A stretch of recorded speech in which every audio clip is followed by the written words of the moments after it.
The Screwtape Letters by C.S. Lewis. To J.R.R. Tolkien. The best way to drive out the devil, if he will not yield to texts of Scripture, is to jeer and flout him, for he cannot bear scorn. Luther. The devil, the proud spirit, cannot endure to be mocked. Thomas More. I have no intention of explaining how the correspondence which I now offer to the public fell into my hands. There are two equal and opposite errors into which our race can fall about the devils. One is to disbelieve in their existence. The other is to believe and to feel an excessive and unhealthy interest in them. They themselves are equally pleased by both errors, and hail a materialist or a magician with the same delight. The sort of script which is used in this book can be very easily obtained by anyone who has once learned the knack, but ill-disposed or excitable people who might make a bad use of it shall not learn it from me. Readers are advised to remember that the devil is a liar. Not everything that Screwtape says should be assumed to be true, even from his own angle. I have made no attempt to identify any of the human beings mentioned in the letters, but I think it very unlikely that the portraits, say, of Father Spike or the patient's mother, are wholly just. There is wishful thinking in hell as well as on earth. In conclusion, I ought to add that no effort has been made to clear up the chronology of the letters.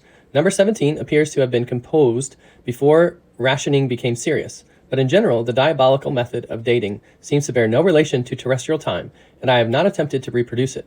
The history of the European War, except in so far as it happens now and then to impinge upon the spiritual condition of one human being, was obviously of no interest to Screwtape. C.S. Lewis, Magdalen College, 5th of July, 1941. Chapter 1. My dear Wormwood, I note what you say about guiding your patient's reading and taking care that he sees a good deal of his materialist friend. But are you not being a trifle naive? It sounds as if you suppose that argument was the way to keep him out of the enemy's clutches. That might have been so if he had lived a few centuries earlier. At that time, the humans still knew pretty well when a thing was proved and when it was not. And if it was proved, they really believed it. They still connected thinking with doing and were prepared to alter their way of life as a result of a chain of reasoning. But what with the weekly press and other such weapons, we have largely altered that. Your man has been accustomed ever since he was a boy to have a dozen incompatible philosophies dancing about together inside his head. He doesn't think of doctrines as primarily true or false, but as academic or practical, outworn or contemporary, conventional or ruthless. Jargon, not argument, is your best ally in keeping him from the church. Don't waste time trying to make him think that materialism is true. Make him think it is strong or stark or courageous. That is the philosophy of the future. That's the sort of thing he cares about. The trouble about argument is that it moves the whole struggle onto the enemy's own ground. He can argue too, whereas in really practical propaganda of the kind I am suggesting, he has been shown for centuries to be greatly the inferior of our Father below. By the very act of arguing, you awake the patient's reason, and once it is awake, who can foresee the result? Even if a particular train of thought can be twisted so as to end in our favor, you will see that you have been strengthening in your patient the fatal habit of attending to universal issues and withdrawing his attention from the stream of immediate sense experiences. Your business is to fix his attention on the stream. Teach him to call it real life, and don't let him ask what he means by real. Remember, he is not, like you, a pure spirit. Never having been a human, oh, that abominable advantage of the enemies. You don't realize how enslaved they are to the pressure of the ordinary. I once had a patient, a sound atheist, who used to read in the British Museum. One day, as he sat reading, I saw a train of thought in his mind beginning to go the wrong way. The enemy, of course, was at his elbow in a moment. Before I knew where I was, I saw my 20 years' work beginning to totter. If I had lost my head and begun to attempt a defense by argument, I should have been undone. But I was not such a fool. I struck instantly at the part of the man which I had best under my control, and suggested that it was just about time he had some lunch. The enemy presumably made the counter-suggestion. You know how one can never quite overhear what he says to them? That this was more important than lunch.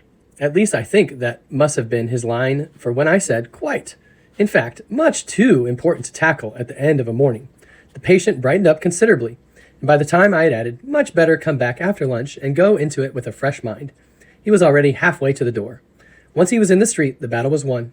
I showed him a newsboy shouting the midday paper, and a number 73 bus going past, and before he reached the bottom of the steps, I had got into him an unalterable conviction that, whatever odd ideas might have come into a man's head when he was shut up alone with his books, a healthy dose of real life by which he meant the bus and the newsboy, was enough to show him that all that sort of thing just couldn't be true. He knew he'd had a narrow escape, and in later years was fond of talking about that inarticulate sense for actuality, which is our ultimate safeguard against the aberrations of mere logic. He is now safe in our Father's house. You begin to see the point? Thanks to the processes which we set at work in them centuries ago, they find it all but impossible to believe in the unfamiliar while the familiar is before their eyes. Keep pressing home on him the ordinariness of things. Above all, do not attempt to use science, I mean the real sciences, as a defense against Christianity. They will positively encourage him to think about realities he can't touch and see. There have been sad cases among the modern physicists. If he must dabble in science, keep him on economics and sociology. Don't let him get away from that invaluable real life. But the best of all is to let him read no science, but to give him a grand idea that he knows it all, and that everything he happens to have picked up in casual talk and reading is the result of modern investigation. Do remember, you are there to fuddle him. From the way some of you young fiends talk, anyone would suppose it was our job to teach. Your affectionate uncle, Screwtape.